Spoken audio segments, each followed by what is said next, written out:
Well, welcome everyone on behalf of SEA and WISE. It's good to see a bit of a crowd gathering to listen to our distinguished speakers today. Just to run through some background, so why are we here today? Now, many of you will know why WISE was initially formed. There were many reasons, too many to add up at the moment, but certainly one of them was to increase the visibility of women in the subsea industry, specifically, scientists and engineers and those in the STEM subjects. But also to connect those who are committed to achieving gender parity within our industry, so the likes of you and your employers and so on. Now, as scientists and engineers, we like to have actual data to back up any theories we might come up with or perceptions that we hear around. And so when we talk about the lack of women in the subsea sector, we have to show real facts for those in the industry to believe what's going on, hard numbers that we can stand by. So last year, WISE initiated a study to establish a baseline data set for women in STEM professions in the subsea industry. This study kicked off around October last year and was led by Curtin University. Now, some of the elements we wanted included in that study and for it to be comprehensive was really assessment of the current status of females in STEM professions, specifically in the subsea industry. We wanted to identify key barriers to achieving gender parity within our industry, and we also wanted to develop a set of recommendations for the industry to address the gender imbalance. And once this baseline is established, we can then use it to measure the success of strategies and change initiatives aimed at increasing women's participation and gender equality in the industry. So it's been a very long journey over the past year, and I won't spend too much more time introducing it because we certainly have two distinguished speakers, as mentioned, to tell us about the findings from this study and the recommendations for the future. So without further ado, I will go on to introduce our speakers for today. So we've got Professor Linley Lord and Dr. Melissa Marinelli. I'll talk to you a bit about their backgrounds. So Linley is an associate professor and the chair of the academic board at Curtin University. She's deputy leader of Curtin's Athena's One project and director of the Maureen Bickley Centre for Women in Leadership at Curtin's Graduate School of Business. The MBC was established, I should call it the Maureen Bickley Centre, was established in March 2008 within the Curtin Graduate School of Business to promote and enable the increased representation of women in leadership roles. Linley's current research includes women in non-traditional areas of employment, women's experience in leadership roles, and women on boards. She's a member of the Chamber of Minerals and Energy in WA, the Gender Diversity Reference Group, and has been a sessional member of the State Administrative Tribunal since its inception in 2005. Prior to her academic career, Linley gained considerable experience as a change agent through appointments which included Project Officer for Equal Employment Opportunity, focusing on local government in WA. She was the first Equal Opportunity Coordinator for the West Australian Fire Brigades Board, now referred to as FESA, and was the National Equal Opportunity Manager for the Reserve Bank of Australia. So quite a distinguished background and rather appropriate for this study. Now, Melissa is a lecturer and researcher at Curtin University. She's focused on careers and career development within engineering and scientific professions and connected industries. Her PhD research explored the experience of women's advancement to leadership and management in non-traditional occupations, specifically engineering. Her wider research interests include work role transitions, professional identities, career motivations, gender and leadership, and global careers. Melissa's background is in project delivery within the oil and gas sector in Australia and internationally, including roles in engineering design, site-based construction, risk analysis, interface and project management, and organisational leadership. She holds a Bachelor of Engineering with honours and a Graduate Diploma of Oil and Gas Engineering from the University of WA, and a PhD from Curtin University. She's passionate about engineering careers for women, particularly the variety of opportunities that the profession has to offer, and is committed to increasing the representation of women in engineering and non-traditional industries through research, advocacy and education. So without further ado, I will pass on to Professor Linley and Dr. Melissa to talk to us about the findings of their research over the past year. Thank you. And I should just add that I probably did need to send through a slightly updated bio details because I'm now located in Singapore, head up Curtin University's Singapore campus, and have been there for 5 months. So that's been a really exciting transition, great new adventure. The food is fabulous. The taxis are much cheaper than Perth. And there are some interesting challenges around gender roles in Singapore, and we're just looking at starting to do some similar sort of research to those interests that have been outlined in that context. So great opportunities. Look, we're really happy to be here today and want to say thank you to WISE for the opportunity to do this research. It's been a fantastic project. It's been challenging in terms of the data that just isn't available and what that means when you're trying to look at issues of what does success look like, where are we starting, and we'll take you through some of those challenges.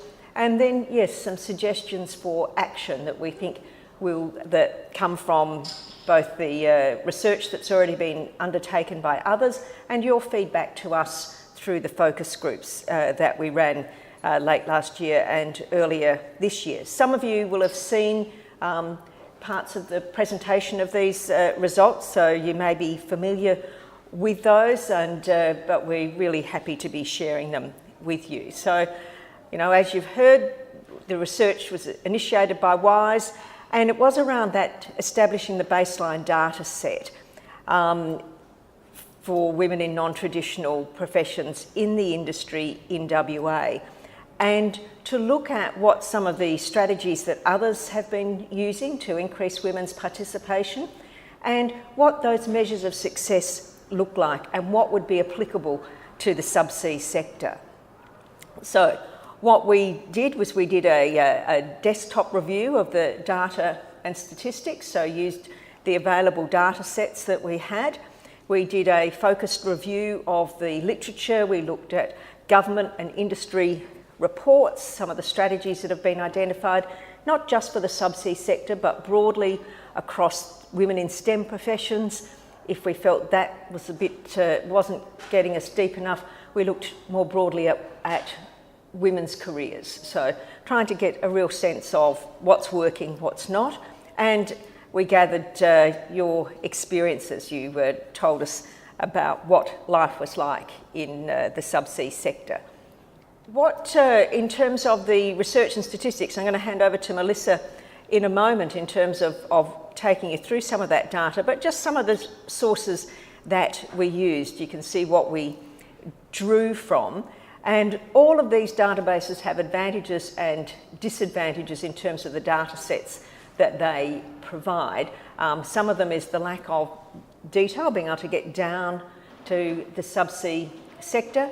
Some of them depend at what point the data was collected, so it can either be very current data or very lagged data. And in industries that are quite dynamic and changing rapidly, that can be then quite difficult to know, well, what does progress look like? What's happening in our sector? We also looked at some of the global data sets. Global in the sense that there are some studies that do comparisons across a number of countries, and then we also looked at data sets that were specific to areas that are engaged in the oil and gas sector. The focus groups, we did 2 focus groups, 19 participants. We asked you about why you decided to work in the subsea sector, what was great about working in it, what the disadvantages were, what had actually influenced and impacted on your career to date. We looked at working hours, part-time, career breaks. Do they impact on women's careers in the sector?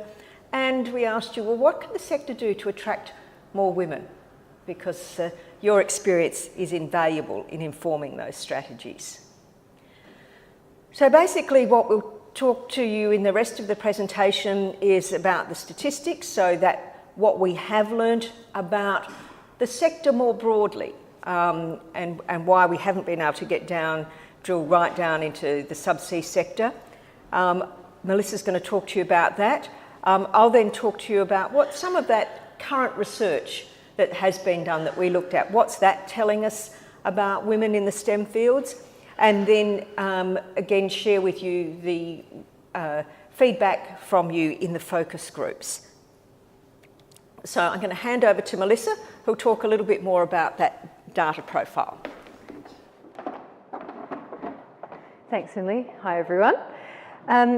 So yeah, as Linley said, I'm just going to speak to you about some of the data and statistics that we looked at. One of the primary aims of the research was try to get the picture, to be able to illustrate what was happening in the subsea sector in terms of women's engagement and employment. And probably one of the key findings from our research is that it is really, really difficult to access this information and this data. Being able to draw out specific information about the subsea sector is almost impossible. And the reasons for this are that it's embedded within data around other industry sectors or broader industry sectors, such as the resource sector and the oil and gas industry. Or if we're looking at women in STEM in the subsea industry, it's reported at women in engineering and broader STEM professions. So there's just not a disaggregation of data to subsectors or industry sectors such as the subsea. We'll talk about what we think we should do about this later on in the presentation. As Linley pointed out, another issue around the data that is available is that it's not measured very frequently. And when we look at the data sets that we can use, they're mainly around the ABS census or industry surveys. ABS census is done every 5 years, and so snapshots that we get become quite dated. Lots of challenges, but what we have been able to do is do a fairly detailed analysis of data that is available, particularly in the broader oil and gas sector. And hopefully this is at least a starting point for further drilling down into subsea. The way that this was done, just for those who like some methodology, we looked at some specific ANZIC industry codes within the census, and then we analysed that data looking at age, occupational groups, geographic information and education level and area of people working in that sector. The report contains lots and lots and lots of numbers, so if you're into that, you can get detailed breakdowns and combinations of all of these different variables. What I want to do is just look at a few highlights of that data, and then I'll hand back to Linley. So first of all, what do we know about women in the oil and gas sector? We have some baseline participation rates, as you can see on the screen.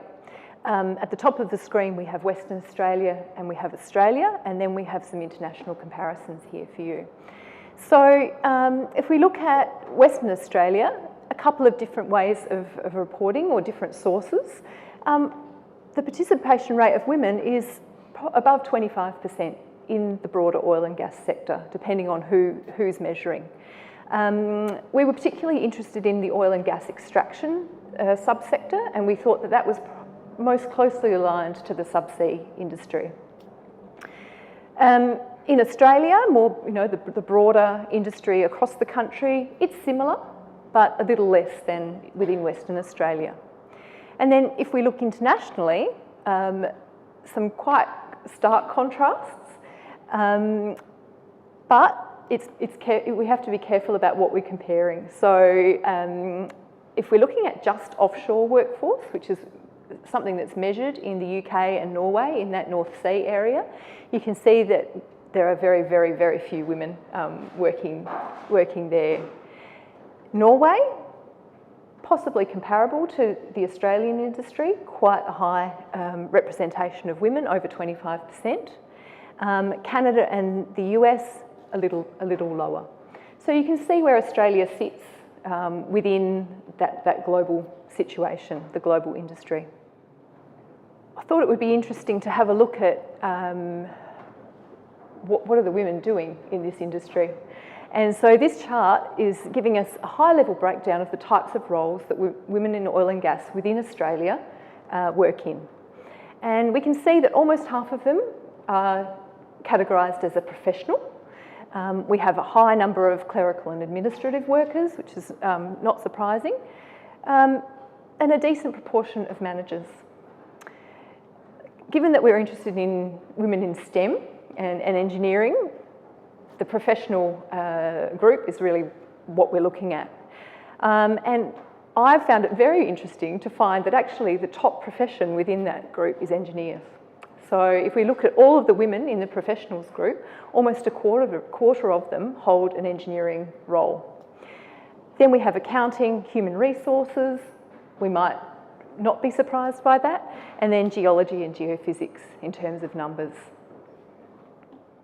The next slide is just shifting to women in engineering and women in STEM, because when we look at the oil and gas sector, of course, we're looking at all jobs and all roles that women hold in that sector, and they're many and varied.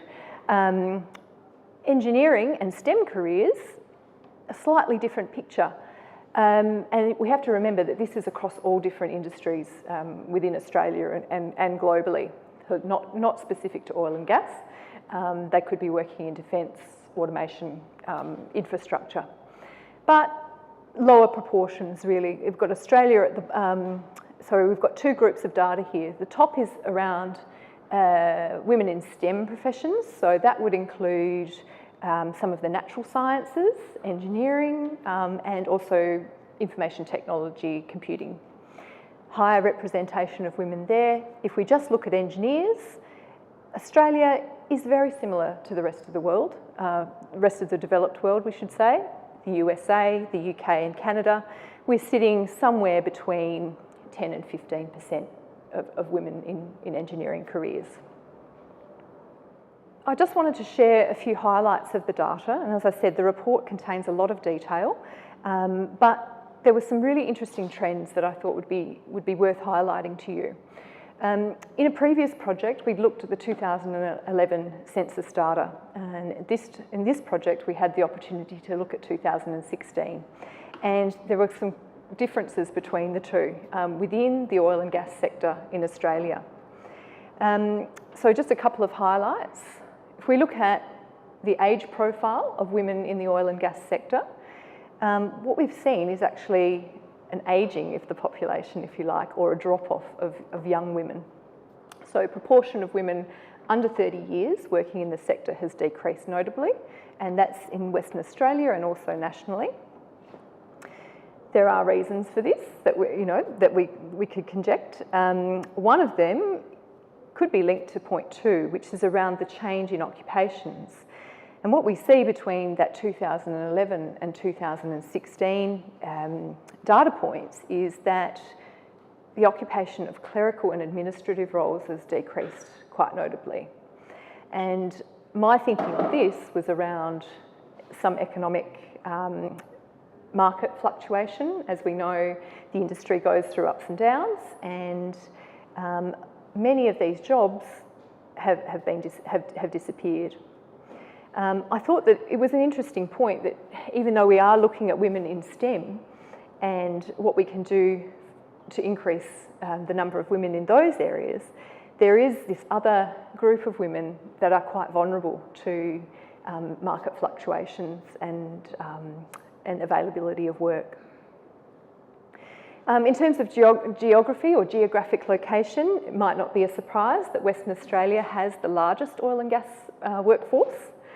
And in terms of women, We are 25.6% of that workforce here, and that's greater than the rest of the states. And in terms of education, women in the oil and gas workforce are just more educated than men. That might not be a surprise either for those in the room. But when we look at the education levels and qualifications that people in the sector hold, we have a majority of men holding a certificate level qualification, and that speaks to men working in the trades, in operational roles, whereas women are more likely to hold a bachelor level. If we look at postgraduate education as well, just as an aside, women in the oil and gas sector are more likely to hold postgraduate qualification than their male counterparts. So just a few high-level highlights for you. I do encourage you to have a look through the report and delve into those statistics if there are particular areas that you're interested in, and very happy to answer questions about that later on. But now I'll hand back to Linley for the next part. Right. And I think what's important to note, and to come back to that point, that statistical analysis and that interrogation of the data doesn't allow us to get down to what is that baseline for the subsea sector. That data is just embedded in multiple other data sets, and because a lot of it is self-reported, it also depends how people classify themselves, and you'll see when we get to suggestions for action what we think might help address that. So we looked at the research, and there's not a lot that specifically pertains to women in the subsea sector, and so as researchers that's both disappointing because you're wanting to understand it, and really interesting because it means that there's lots of work that we can get involved in and really get our teeth into. So we looked at the resources industry, including oil and gas, women in STEM professions, looked at it all more broadly to just see what some of those themes were. And basically we've just done some summary, but one of the things that comes through is there are some negative industry stereotypes and perceptions that still persist. That it's a very masculine environment, that it's very unwelcoming, that it's dirty work, and there's quite a lot of research that goes on around dirty work, some of which has high prestige value and some of which has low prestige value, and it's considered incompatible with women's success, that sort of environment. There are some issues around recruitment, promotion and pay that come through consistently. So the bias, both conscious and unconscious bias in hiring and pay decisions. The dissatisfaction with and lack of access to career progression opportunities, and lack of clarity around the career paths, particularly for women. How success is defined. There can be very rigid career or an expectation that's a fairly defined career pathway, and that if women don't follow that defined career pathway, and given that many of us have caring responsibilities at some stage during our work life, we do have a different career path. And those requirements for travel, international work, the requirement in some parts for offshore work, and often the decision that gets made that women wouldn't want to do that without a discussion with women about whether or not they want to do that, and when they do experience that, some of the situations that are actually quite unsafe, not from the actual work that is being asked of them, but from the culture that they're exposed to. And some of those tensions around women working flexibly, working part-time, being seen as not as career committed as their male colleagues, and some negative perceptions if you're spending time away from your children to meet the requirements of your job. If you're female, then you're not a good mother, and we don't hold those same perceptions around men who we ask to be away from their children. We don't necessarily say, well, they're bad fathers because of their work. We also are seeing in the literature quite a focus on, well, why do women stay in these areas? We've got an understanding of why they leave. Why do they stay? And so work around persistence and resilience. And what builds that resilience? Well, it's support from management. And those opportunities for advancement being really visible, there being some clarity around that. Oh, okay, if I want to get to that level, I've got a sense of how I might get there, rather than a black box and you're not sure what happens in that black box. There's quite a bit about coping strategies, what women do to survive in the sector, this idea of finding a pocket of sanity. And what that means for some women in terms of their career is that they'll take lateral or moves down the organisational ladder rather than move up the organisational ladder, because it's just a safer space for them to operate. And so, you know, that loss of talent and then also that loss of role models at more senior levels has ongoing impacts in terms of women's representation in the sector. What keeps coming through in terms of recurring recommendations, and we'll add to some of these recurring recommendations, female mentors, role models at all career stages. So young women want to see that there's someone who's like me in those senior roles. Women want to see that you can have a family and be in those senior roles. So multiple different role models that we can look to. Some flexibility at work and bias training to actually expose some of the assumptions that we make about who should do what work and how that work should be done. That all of us, men and women, hold those biases. So how do we help organisations to address some of those that certainly impact usually very negatively on women's careers, but also impact on men's careers in the expectations sometimes of their availability, their ability to travel at very short notice without any thinking about what does that mean for family, for their commitments, those sorts of things. In terms of, we looked at some of the policy frameworks and initiatives that are being used by other organisations to increase women's participation in STEM. And again, there's a consistency in the sorts of areas that are being looked at. So that role of being networked and being part of appropriate networks, the role models and mentors, the need for ongoing skill development. And again, look, none of this is, none of this is rocket science. I can say this in a room like this. And you might be thinking, yeah, we know all of this. And I think one of the really interesting things is at one level we do know all of this.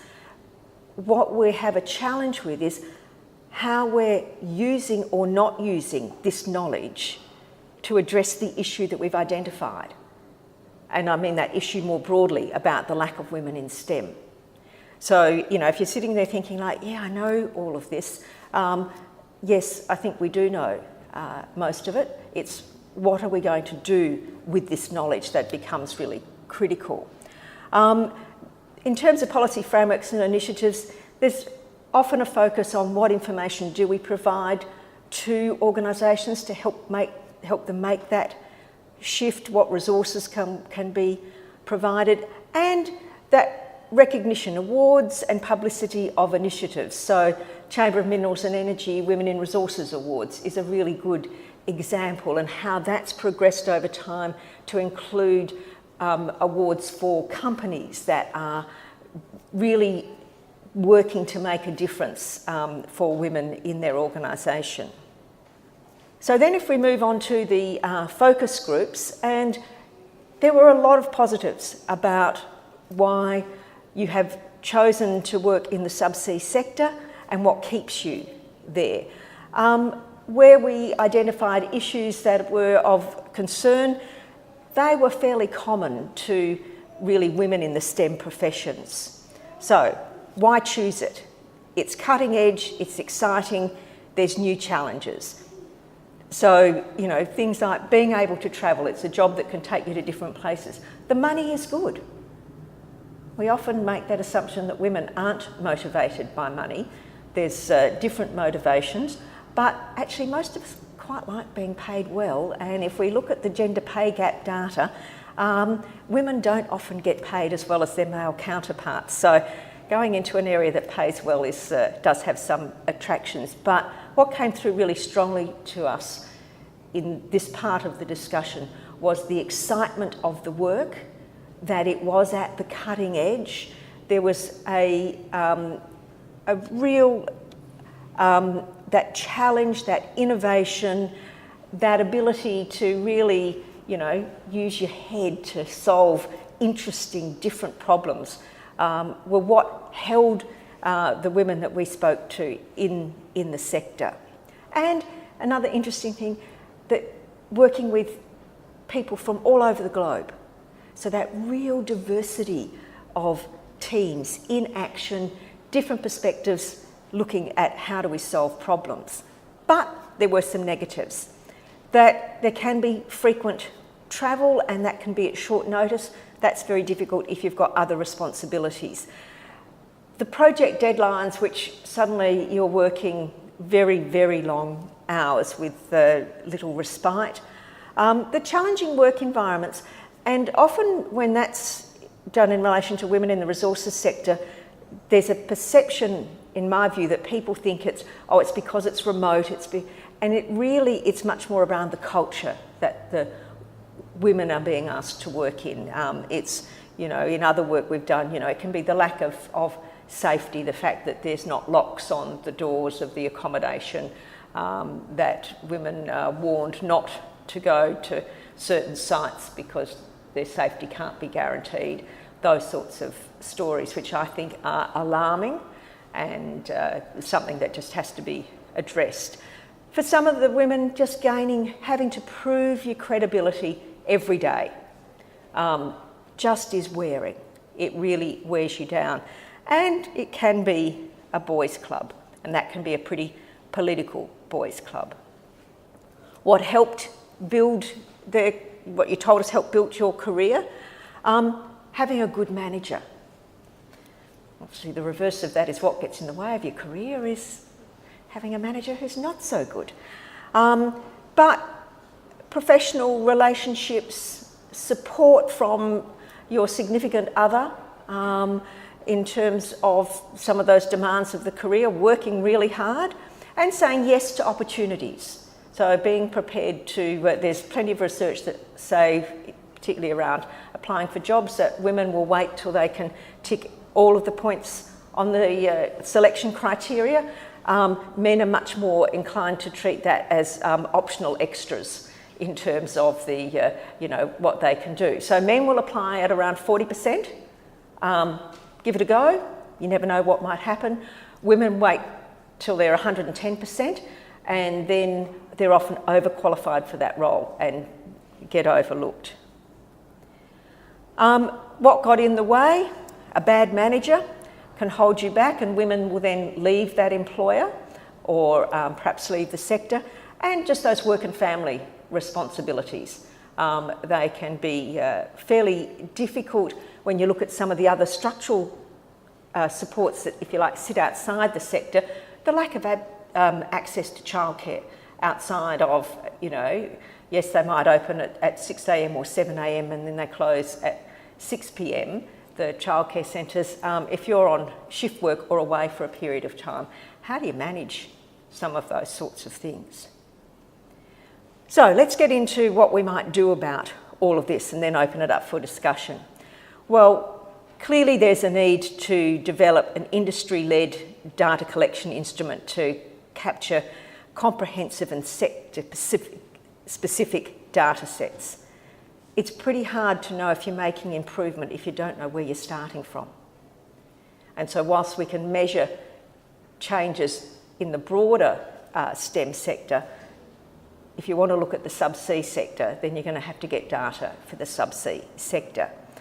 And so one of the ways that, that might be helpful is to look at some of those existing data collections that occur, and can there be some collaboration that would allow you at least to gather some data that's specific to the sector. So looking at that. To develop a survey based on the focus group questions that could be taken more broadly across the sector to get more information about women's experiences. We've spoken to 19 of you. That's robust in terms of qualitative data, but there's a lot of other stories out there that we haven't had the opportunity to hear, and that may shed some light on where some of those changes need to occur. In terms of increasing visibility of the subsea sector, a lot of the women told us that they came across the subsea sector by accident rather than by design. They didn't say, that's where I want to work. It was a series of other reasons that got them there. So, you know, engage with university students who are doing the sorts of studies that are relevant to the sector. Again, cooperate with existing groups in promotion of oil and gas and get them to make sure they're informed about the subsea sector, those great opportunities, because there was quite a difference between the way you spoke about the subsea sector and our conversations in other research with women in STEM professions. It was much more positive about the subsea sector. So that's a great story to be telling. Identify and promote role models, so that range of roles, modes of employment, career paths within the sector, but provide great support for those women, because sometimes that shining a light on women can make life pretty difficult for that individual. So you have to also think about what you need to have by way of support.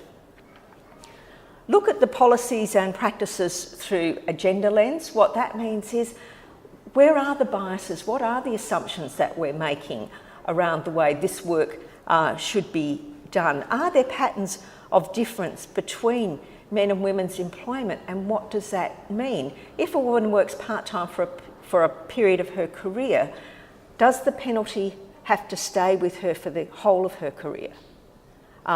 Because what we see are patterns where that's really the price that women pay for a period of part-time work. Some of those policies and practices that are in place, do they affect women's and men's careers differently? So if there's a certain sort of experience that we say is essential for promotion in the organisation, but then restrict women's access to those opportunities, that's going to impact on career progression. Flexible work practices, are they there? Are they used? Who uses them? Been some really interesting research in other sectors that talks about women absolutely use the flexible work policies much more than their male counterparts. This was at managerial level in a professional services firm in the UK. What the women talked about was the need to know that they could leave at 3 o'clock every Wednesday, because that was the day they were picking the children up from school. That was the arrangement. What the men talked about was they didn't use the flexible work policies. They didn't need to, they just took time off when they needed it. So if they needed to go to the sports day on Friday, they just took that morning off. If they needed to take their parents to a medical appointment, they just took that time off. When you looked then at the data, what it looked like, if you didn't know that story, was that the women are using all of the policies, not working full-time, because that's always the perception when you use the flexible work, and the men are working full-time, but the reality was actually very different. And actually look at what you're paying people. We do have a gender pay gap in Australia. It's worse in Western Australia. And so what are the assumptions around where and there's one organisation that recently, I can't think which organisation it is, not in the resources sector, I don't think, but what they have said is, we will no longer negotiate salary. We will advertise a job, and job A gets paid $10. If it's a higher level job, it gets paid $20. And that's clear, that's advertised, and that takes away the, women would get paid more if they negotiated better, that argument. women get penalised if they negotiate the same way as their male counterparts, so it's not always a good success strategy. So it's one of the ways that organisations can address things like gender pay gaps. And really about education and evaluation.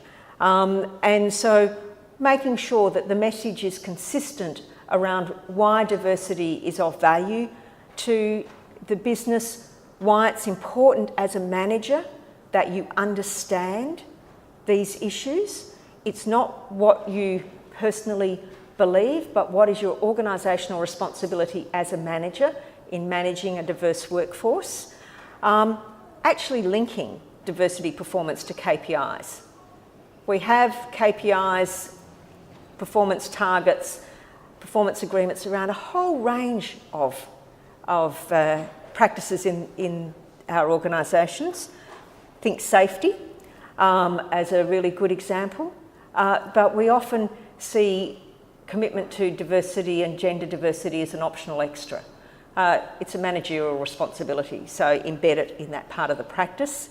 Gender diversity practices and profiles as part of tender submissions, so you're getting the message out around that diverse teams will give you a better result.